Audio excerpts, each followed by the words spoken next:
Hi, I'm Dan Hale. I'm an account executive at Cambridge. I'd like to talk to you today about liability insurance and how much is enough. Oftentimes I get this question from my client where they call me up and they say, Dan, I've got $1 million in liability insurance. Do I need an umbrella policy? Is $1 million enough? That's a tough question for me to answer as an account executive, but my answer is always this: what do you stand to lose?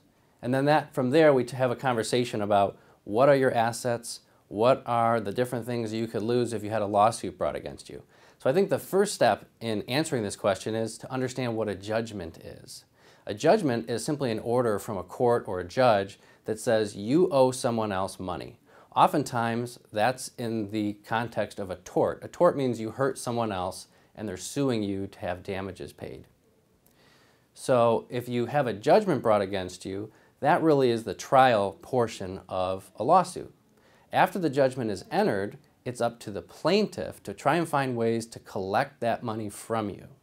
That's known as the collection phase. There are many tools that a plaintiff's attorney can use in collecting their money. One of them is a garnishment.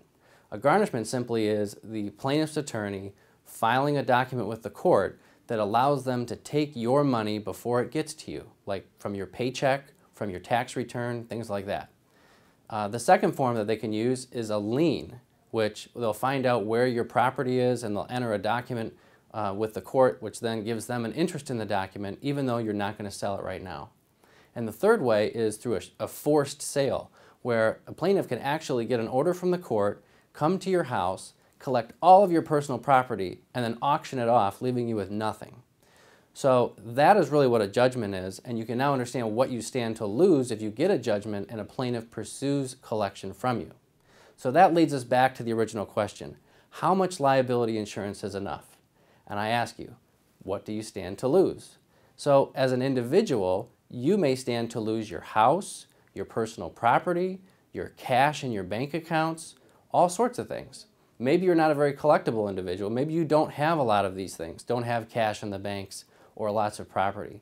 You can still lose out because plaintiffs can get your future assets, which means if you win the lottery in 5 years, you're not going to get any of that money. It's going to go to this plaintiff. It also means that your future wages.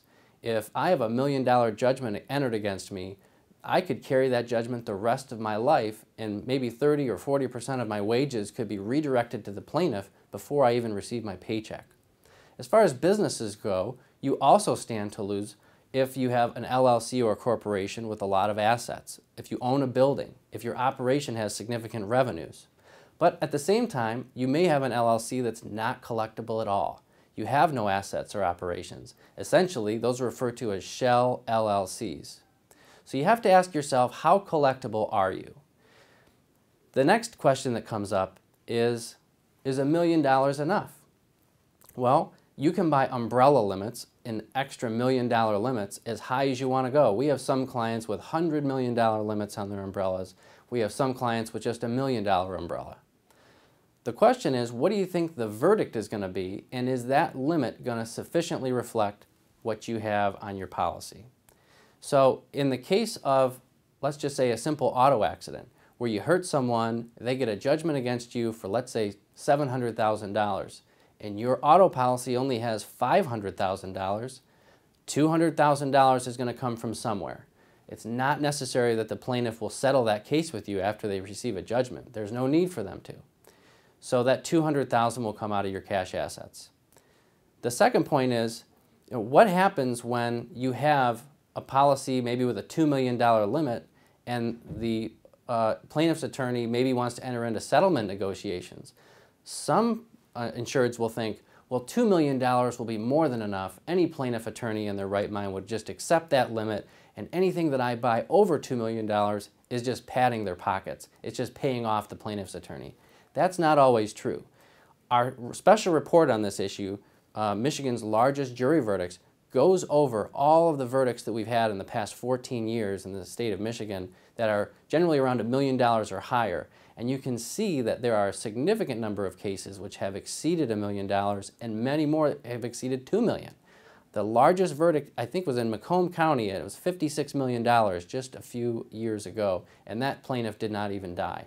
So it's possible to have jury verdicts well in excess of your limit, and plaintiffs' attorneys are not quick to just settle a case when they know they can get more by way of a judgment. So let me leave you with this.